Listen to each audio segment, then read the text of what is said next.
Boa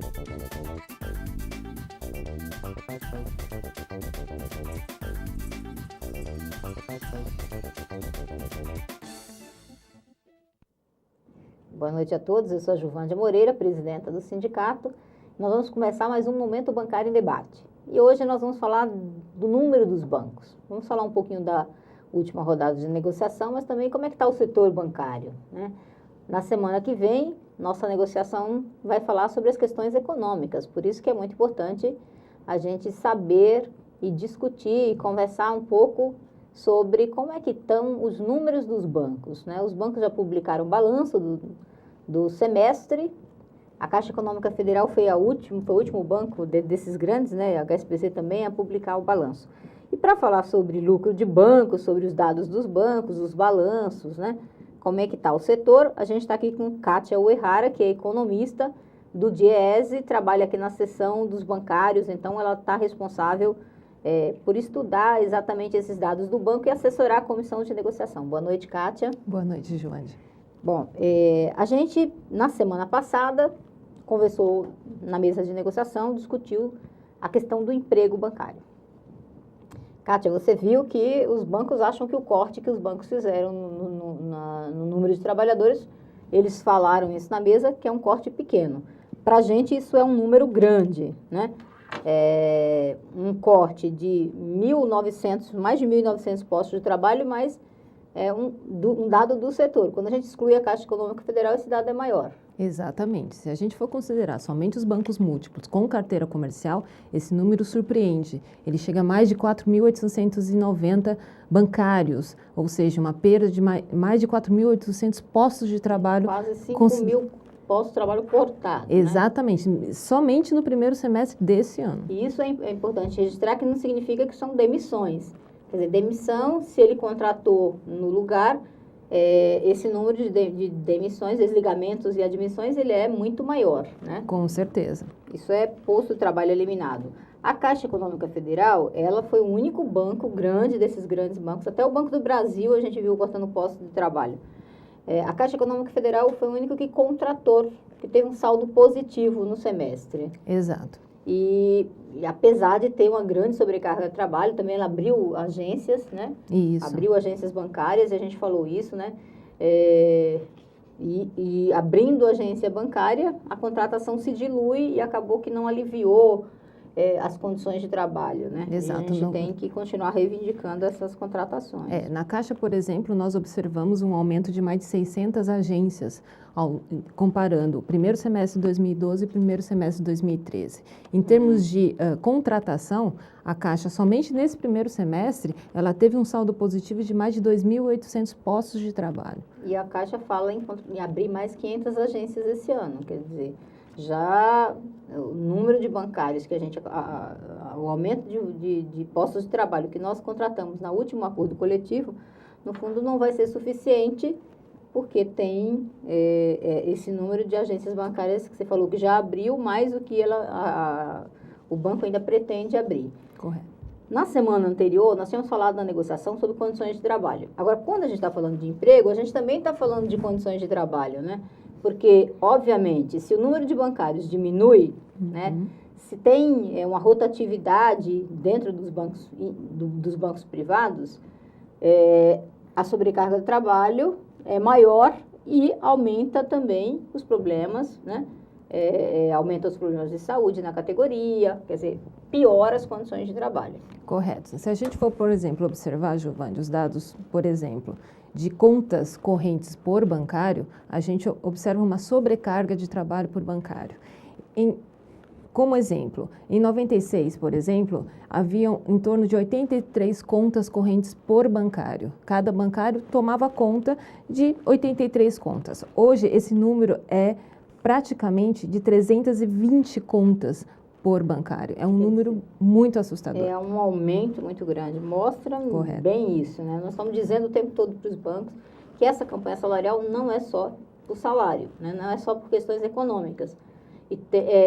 Principalmente para resolver o problema das condições de trabalho, dessa sobrecarga, da pressão, né?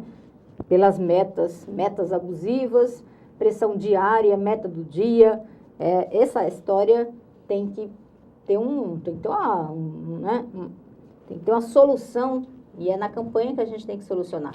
Porque a gente já viu que ano passado mais de 21 mil bancários pegaram afastamentos no INSS, fora os bancários que não se afastam, que é a história do presenteísmo, que a doutora Maria Maeno, a Marta, falaram aqui no outro Momento Bancário em Debate.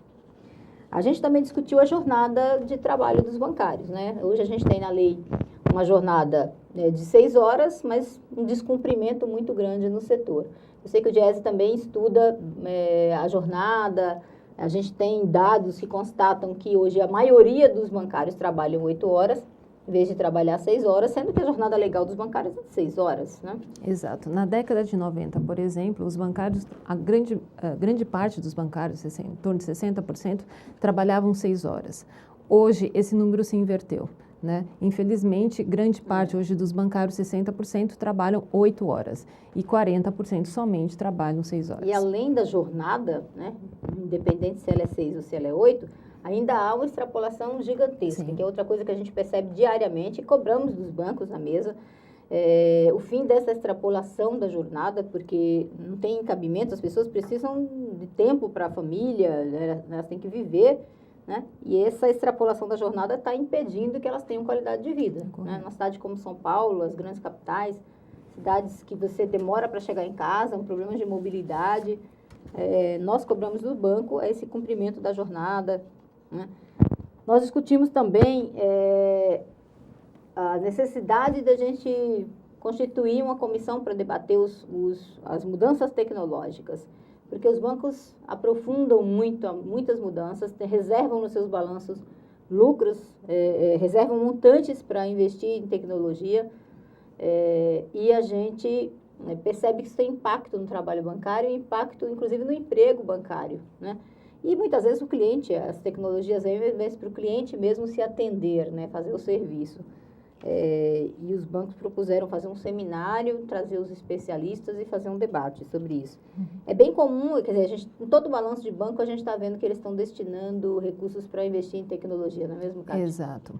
Grande parte, você vê o montante com despesas em tecnologia e automação bancária, ela tem sido sistematicamente, tem aumentado sistematicamente nos balanços divulgados.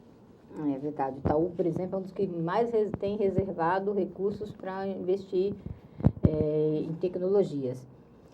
A gente discutiu também com os bancos a licença paternidade, a igualdade de oportunidades, a situação da mulher no mercado de trabalho, também, não só o Diese, mas a gente tem vários estudos que mostram isso, né? As mulheres, não só na categoria bancária, mas estão nos cargos de menores salários, há uma diferença salarial na nossa categoria quase 24%, né? Menor que o salário dos homens. As pessoas com deficiência, foi um debate interessante, né? As pessoas com deficiência reivindicam a igualdade de oportunidades, porque muitas vezes estão no local de trabalho, pela cota, entraram no mercado de trabalho, mas não têm as mesmas oportunidades, né? São tratados como um trabalhador de segunda, e a gente tem discutido que é importante você ter critérios objetivos de promoção. Acho que os critérios, né, resolveriam muito isso, né? Iria mais pela capacidade, tiraria critérios subjetivos se você colocasse a promoção interna realizada através dos critérios objetivos. O GES também tem estudos sobre plano de carreiras. Exato.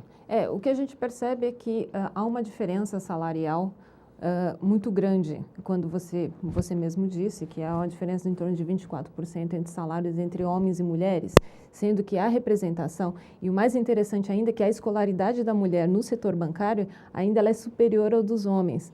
Então, as mulheres falam, Cátia, desculpa te interromper, as mulheres falam assim, a gente tem que estudar mais que é para ter, né, conseguir estar onde está, né? Exato. Que é ainda numa situação de salarial menor, não tem as mesmas oportunidades, no topo da pirâmide de cargos e salários elas estão sempre do meio para baixo, né?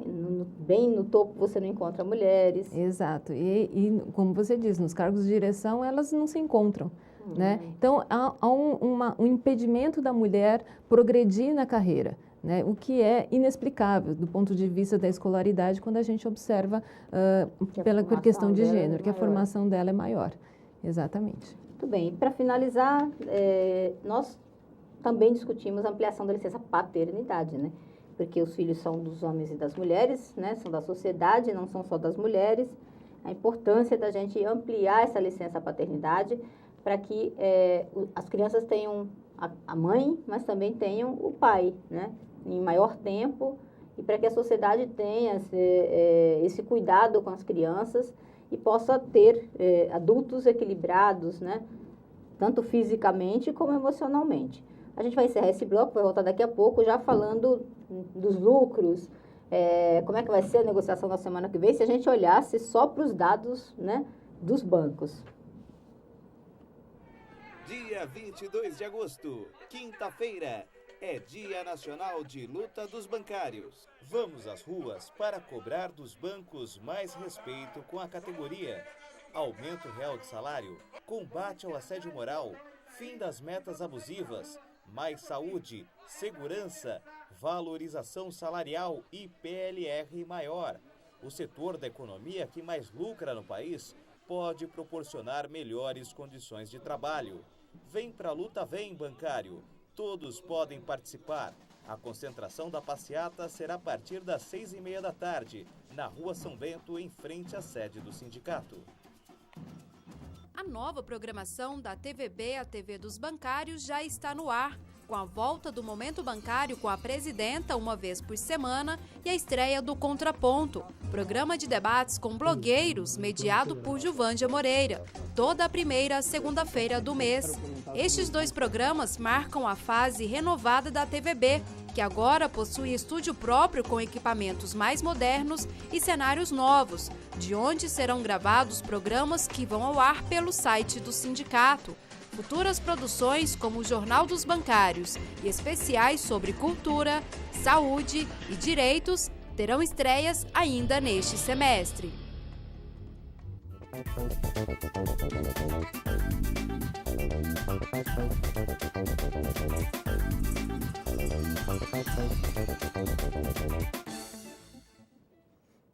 Estamos de volta no Momento Bancário em Debate, falando sobre a negociação que aconteceu com a FENABAN na semana passada, que tratou do tema emprego, e o emprego, os reflexos do tema emprego ou dos cortes que os bancos estão fazendo nas condições de trabalho, e falando também dos dados dos bancos, os lucros, né, como é que está as carteiras de operação de crédito, porque, claro, se aumenta a carteira de operação de crédito, provavelmente o bancário está trabalhando mais, né, Kátia? Correto. E a gente está aqui para falar sobre isso com a economista do Diese, Kátia Uehara. Kátia, como é que os bancos publicaram balanços, né, do primeiro semestre? E os grandes bancos, Bradesco, Banco do Brasil, Santander, Itaú, Caixa, HSBC. Como é que estão esses resultados? O resultado é bem positivo, Juvândia. Todos eles lucraram, certo? Sim, todos tiveram lucro. A diferença é que eles tiveram um lucro de quase 30 bilhões. Somado esses Somado grandes 6 grandes bancos, eles tiveram 30 bilhões de reais de lucro líquido, né? Exatamente. Tirado já, pago os impostos, descontado todas as despesas, sobrou lá 30 bilhões de reais. É realmente muito dinheiro.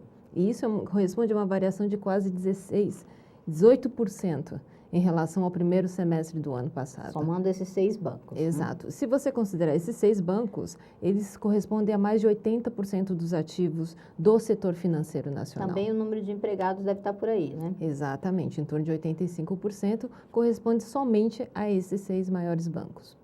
Bom, nós esperamos então que na semana que vem, na negociação de cláusulas econômicas, os bancos reconheçam o trabalho dos bancários. Kátia, o IDEC soltou recentemente a informação que as tarifas cresceram, teve um crescimento de 36%. E aí a gente tem acompanhado que nesse último ano eles têm aumentado as tarifas bancárias. As tarifas compõem uma receita que é a receita de prestação de serviços e tarifas, que cobre a folha de pagamento no geral nesses bancos cobre. Sim, cobrem. E a receita de tarifas, Giovanni, se a gente for observar dentro de um balanço de um banco, ela é uma receita secundária para um banco. Ela não é a principal receita, que é a receita de intermediação financeira. E ela sozinha já cobre a Exatamente. A receita... E até sobra, né? Sim, a receita de prestação de serviços e tarifas desses 6 maiores bancos no primeiro semestre correspondeu a quase 46 bilhões de reais. Ou seja, é muito dinheiro. E teve uma variação positiva de 12,5%. Somente essa receita, se você for comparar com a despesa de pessoal, não somente a folha de pagamentos, porque a despesa de pessoal inclui treinamentos e outros itens de gasto com pessoal, você tem você cobre essas despesas em torno de 130%, ou seja, você cobre toda a despesa de pessoal e ainda sobra 30% para você gastar com mais uma despesa de pessoal. E a gente vê aqui, né, essa relação. Bradesco, essa receita cobre 150% da folha de pagamento, né? Exatamente. Mais de uma folha e meia, né? Itaú, 170%, gente, quase 2 folhas de pagamento. Banco do Brasil, 126%, um banco público, né? Correto. Caixa Econômica Federal, 105%, era o único que não chegava aos 100%, agora passou, né? 105%. Realmente, Santander, essa receita fica em 156%. Exato. Realmente, você disse que não é a receita principal do banco, porque tem a receita de intermediação financeira, que é a principal, né? Bom, e o crédito, como é que fica? Os bancos, eles têm um papel, obviamente, eles são concessão pública, deveriam cumprir um papel social, que é financiar a economia, o crescimento econômico, para que, né, a economia crescendo se gere mais emprego e, portanto, ajude o país a crescer. Uma dessas funções é fornecer o crédito, né? Como é que está essas receitas de crédito? Bom, a carteira de crédito, ela tem variado positivamente em todos os bancos, tá? Acontece que você tem um diferencial aí.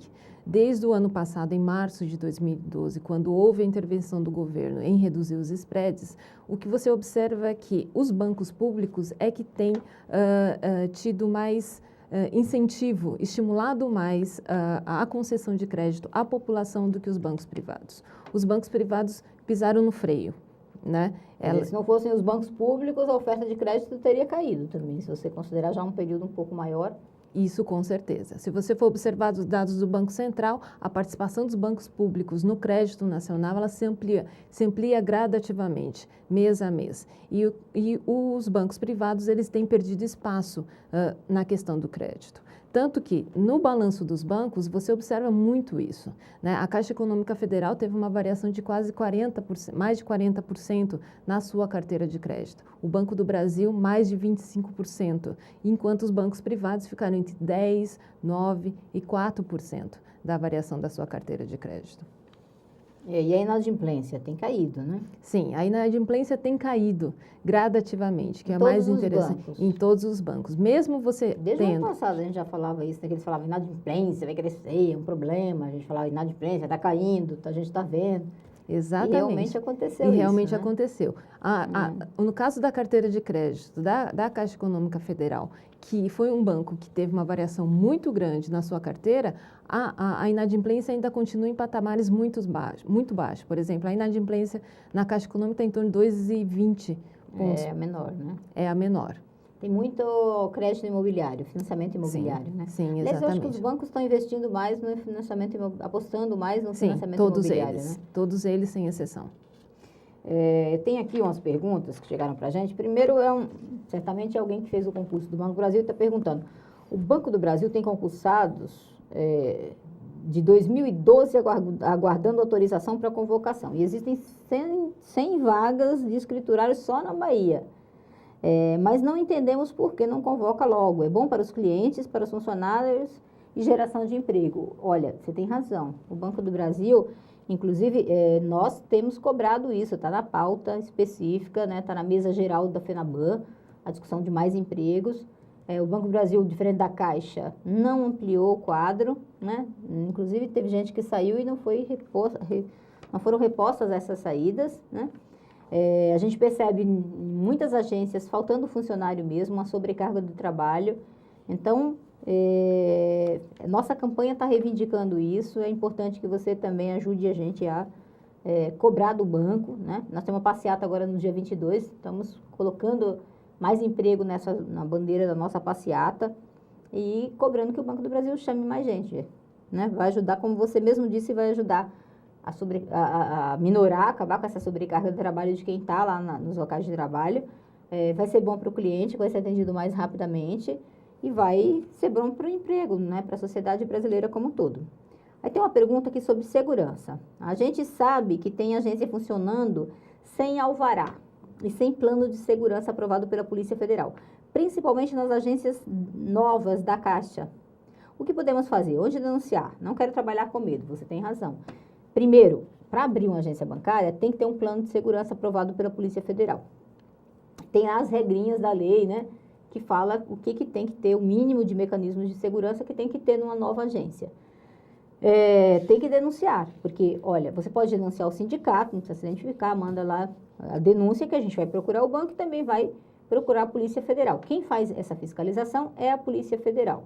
Inclusive tem uma comissão lá, que é ligada ao Ministério da Justiça, na qual a Polícia Federal faz parte e na qual também a gente participa através da nossa confederação, né? O sindicato tem participado junto com a confederação, cobrando e acompanhando o descumprimento desses planos de segurança.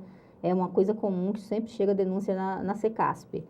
Então, você pode mandar para o sindicato ou pode fazer direto na Polícia Federal a sua denúncia. Aí tem uma pergunta aqui de um aposentado. Ele fala assim: senhora presidenta, gostaria de saber se o sindicato está também lutando e preocupado com a saúde dos bancários aposentados. Aí ele diz que é na aposentadoria que a gente mais precisa do plano de saúde, né? E você tem toda a razão. E eu agradeço aqui os e-mails de vocês, as perguntas. Essa pergunta veio pelo Facebook do sindicato, né? Também uma fanpage. Inclusive, eu convido vocês a curtirem a fanpage, a acompanhar, né? Que é facebook.com/spbancários. Olha, nós na última negociação sobre emprego entrou a questão do plano de saúde. Estava na pauta plano de saúde para o aposentado. E para os bancários que aposentar, permanecer com o plano de saúde. Os bancos não querem discutir isso, dizem que a FENABAN diz que isso não é um debate de convenção coletiva, que tem que discutir por banco, né? Você já tem Banco do Brasil, Caixa, Itaú tem a possibilidade de continuar com o plano depois se aposenta, e a gente está cobrando dos outros bancos também, né? Nós queremos colocar isso na convenção coletiva. Senão, nós vamos cobrar banco a banco. Achamos que é importante e você tem toda a razão. É quando a gente aposenta, que a gente mais precisa, né? Quando a gente vai ficando mais... Quanto maior a idade, mais você normalmente precisa do plano de saúde. E eu acho que tem um outro debate que é a qualidade do atendimento nesses planos de saúde, né? Porque às vezes você vai no médico, o médico nem olha na tua cara, te pede um monte de exame, não te pergunta como é que a tua vida, o que você está fazendo, né? Te pede um monte de exame, depois, se o exame apresentar alguma coisa, ele te dá um remédio. Se não apresentar nada, ele vai lá, eu te di mais outro monte de exame, né? E talvez se ele tivesse te examinado clinicamente, conhecido um pouco da tua vida, ele descobrisse, né, mais rapidamente qual era o teu problema. Exato. Então, a gente também tem que discutir, né, como é que está a qualidade da medicina no Brasil. Porque os médicos têm que parar de, né, atender uma pessoa sem nem olhar na cara dela, né? Tem que examinar de verdade, conhecer os hábitos, saber se de repente a tua vida está estressada, você está se alimentando mal, você tem um conjunto de fatores que interferem. Então, a gente tem que garantir que as pessoas tenham o direito de aposentar, garantir que elas tenham um atendimento médico, um plano de saúde de qualidade, né? E, enfim, a gente só vai fazer isso lutando. E por isso nós estamos encerrando aqui o nosso Momento Bancário em Debate, convidando todos vocês a participar da nossa passeata agora no dia 22, que vai se encontrar a partir das 18h30 aqui na Líbero Badaró, do lado do sindicato, no prédio Martinelli. É a nossa concentração. Depois a gente vai sair em passeata por todas essas nossas bandeiras da campanha nacional dos bancários. Por mais emprego, por melhores condições de trabalho, pelo fim do assédio moral, dessa pressão, para melhorar o salário, para melhorar a qualidade de vida, para garantir o direito de aposentadoria com um plano de saúde digno, né? Então, vem você para a luta também. Um grande abraço e até o próximo Momento Bancário em Debate. Obrigada, Kátia. Obrigada, Giovânia. Boa noite.